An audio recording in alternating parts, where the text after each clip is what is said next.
Continua a ser preocupante constatarmos esta realidade, não é? Claro. Sobretudo preocupante para o futebol português, não é só para o futebol Porto, não é? Claro, e é bastante preocupante, sobretudo tendo em conta que o Bruno Paixão é um árbitro que está no ativo neste momento. E há muitos anos, há 22 ou 23 anos que ele está no ativo.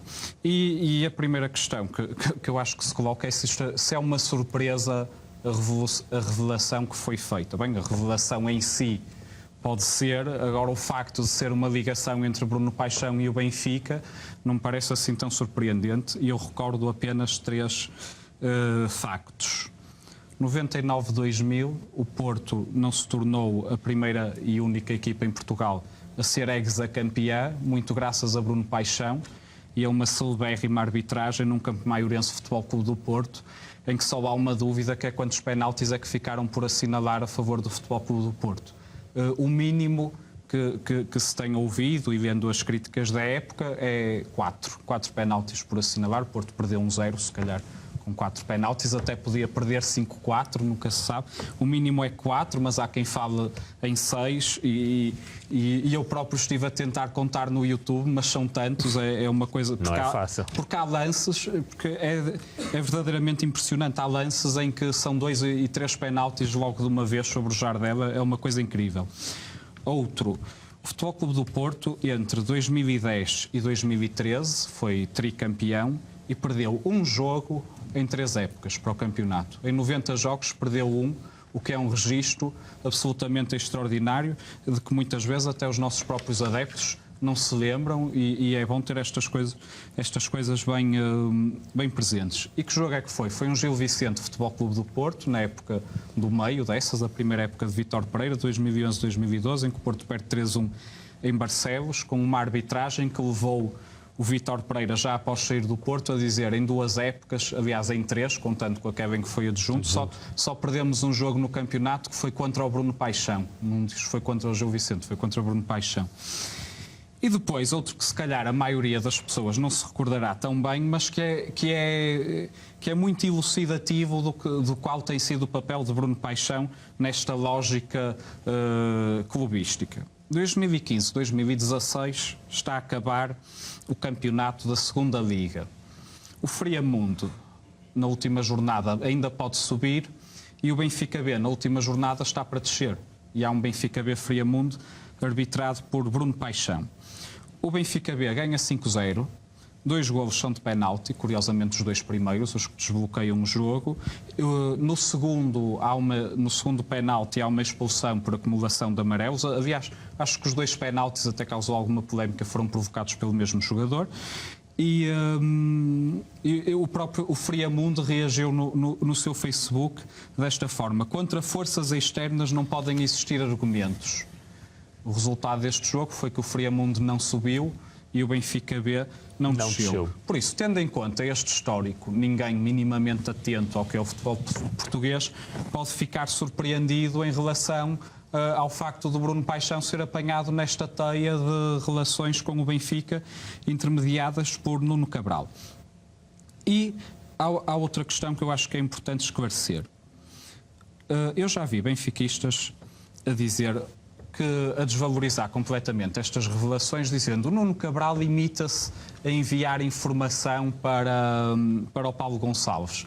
E depois o Paulo Gonçalves não faz nada, não há ali nenhuma troca, não há nenhuma consequência. Ou seja, como se o Nuno Cabral fosse apenas um maluquinho, porque dá-lhe na cabeça que deve mandar para o Benfica informações sobre a vida íntima dos árbitros, print screens de conversas privadas com os árbitros,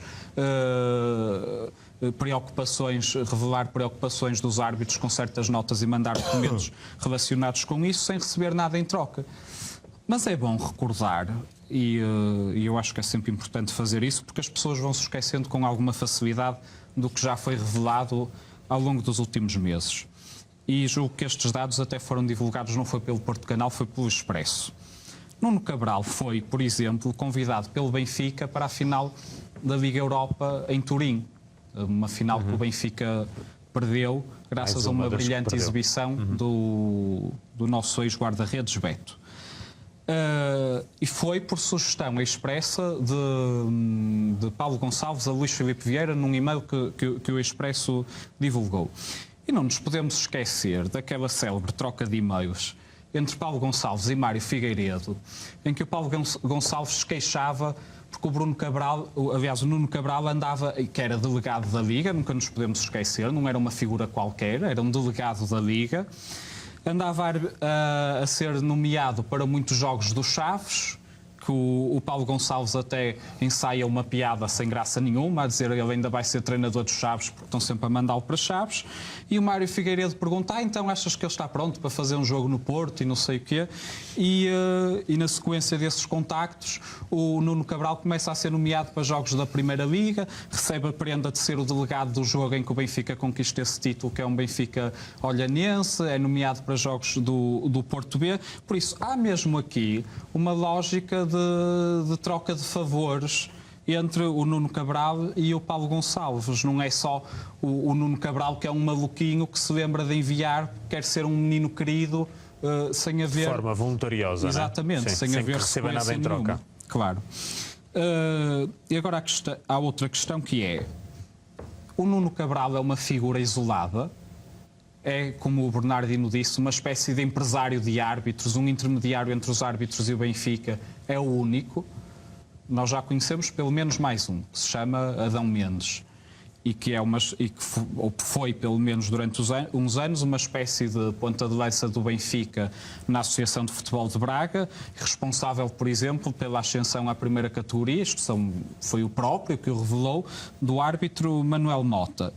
Por isso sabemos que tem o Nuno Cabral em Trás-os-Montes, sabemos que tem para a Associação de Futebol de Braga o Adão Mendes, e, tanto quanto se sabe, estamos perante uma rede espalhada por todo o país, não são figuras únicas, estes tiveram o azar de até agora terem sido os dois que foram apanhados e revelados, que é uma rede que atua onde se calhar a maioria das pessoas está menos à espera ou presta menos atenção, que é nestas coisas aparentemente comezinhas de ir ajudando árbitros ainda muito jovens a subir de categoria e ascenderem à primeira categoria, e que quando chegam já estão devidamente formatados e a dever favores a quem deve favores ao Benfica. Ou a quem quer dizer, eu não sei se eles devem favores ao Benfica ou se são mesmo pagos pelo Benfica, mas a quem trabalha para o Benfica. Por isso nós não nos podemos surpreender com este tipo de revelações, e o Bruno Paixão é mais um apanhado na rede.